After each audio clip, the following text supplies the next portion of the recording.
Sur le pont des navires règne un silence total. Les marins d'Ulysse n'oublieront jamais ce qu'ils viennent de vivre. Les plaintes et le fracas des chaînes résonnent encore à leurs oreilles.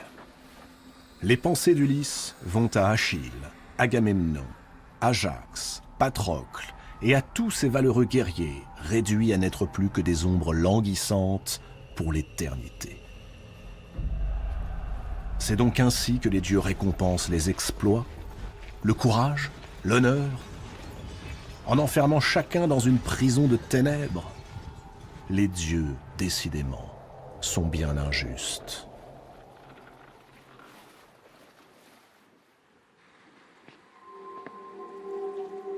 Euryloque arrache Ulysse à sa méditation.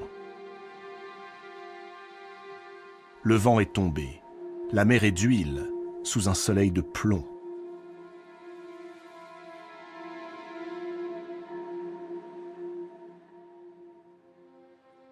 Les navires sont immobiles, figés, à l'endroit même où, dit-on, vivent les sirènes. Les sirènes. Tirésias a prévenu Ulysse que pour leur échapper, il devrait inventer de nouveaux stratagèmes. Tous les marins connaissent la légende des sirènes. Le chant des sirènes est, dit-on, le plus mélodieux qui soit, le plus pur, le plus parfait, le plus divin. Nul ne peut y résister.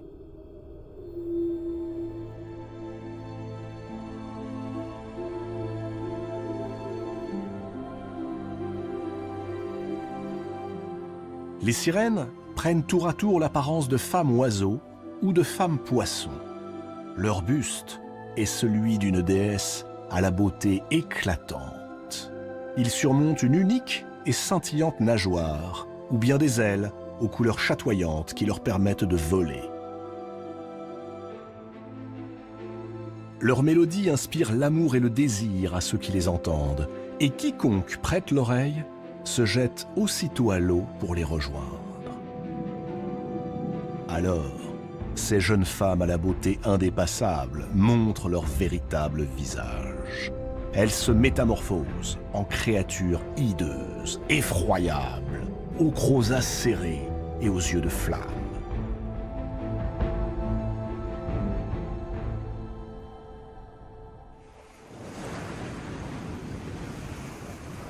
Elles entraînent leur proie dans les tréfonds et les dévorent.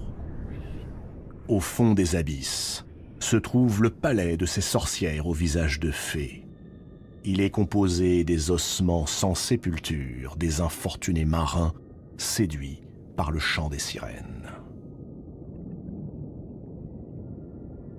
Ulysse a une raison supplémentaire de redouter ces créatures. Elles obéissent au dieu Poséidon.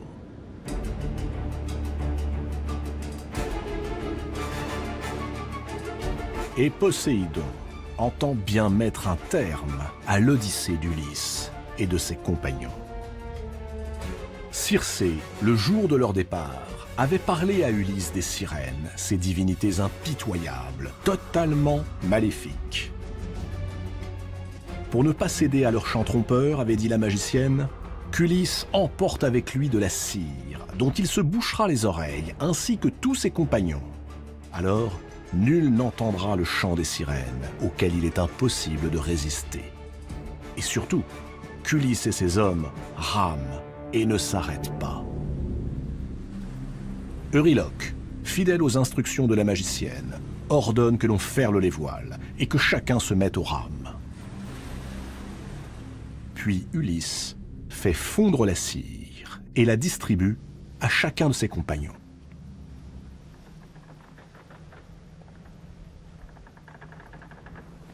Mais quand vient son tour, il refuse de se boucher les oreilles. Ce chant mystérieux dont tout le monde parle, le chant des sirènes, il veut l'entendre.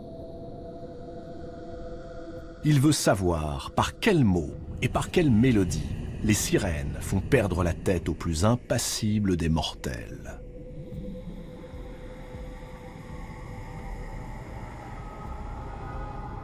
Euryloque et Polythès et tous les compagnons d'Ulysse tentent de le raisonner. A-t-il perdu la tête? À maintes reprises, sa curiosité maladive a failli leur coûter la vie. Cette fois-ci, c'en est trop.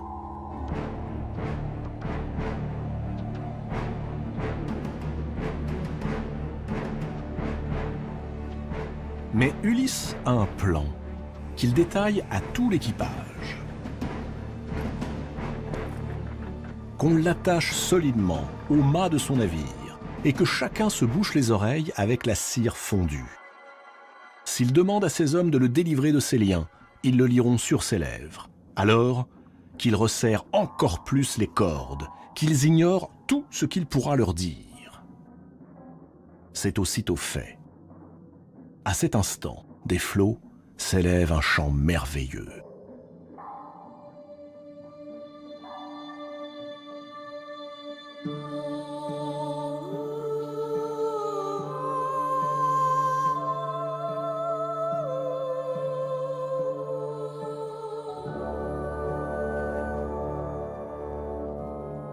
Ce qu'Ulysse entend lui brise le cœur. Les sirènes chantent les souffrances vécues devant les murailles de Troie.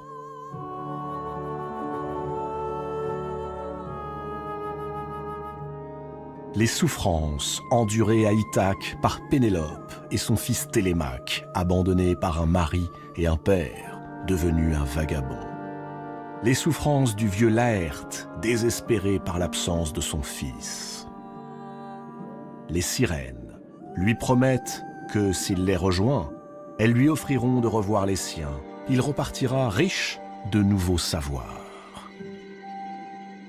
Subjugué par le chant des sirènes, Ulysse se débat. Il tente de défaire ses liens, fixe leur visage à mesure qu'elles le flattent et l'enveloppe de tendres promesses.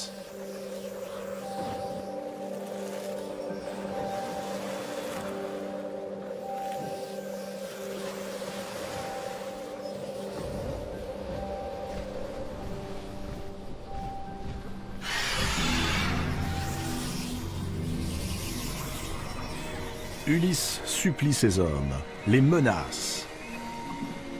Mais sur le pont du navire, nul ne l'entend. Ainsi qu'il l'avait commandé, tous les marins se sont bouchés les oreilles et rament en cadence, insensibles au chant des sirènes, comme aux cris de leur roi. Euryloque ordonne qu'on redouble l'emprise des liens d'Ulysse, jusqu'au sang s'il le faut. Tandis que les rames frappent la mer avec plus de force que jamais. Voguer au plus vite, filer comme l'épervier, avait recommandé Circé, la magicienne. À mesure qu'il s'éloigne du rocher des sirènes, les chants s'atténuent. On entend les derniers cris des sirènes qui voient leur proie leur échapper. Puis, lentement, le silence revient.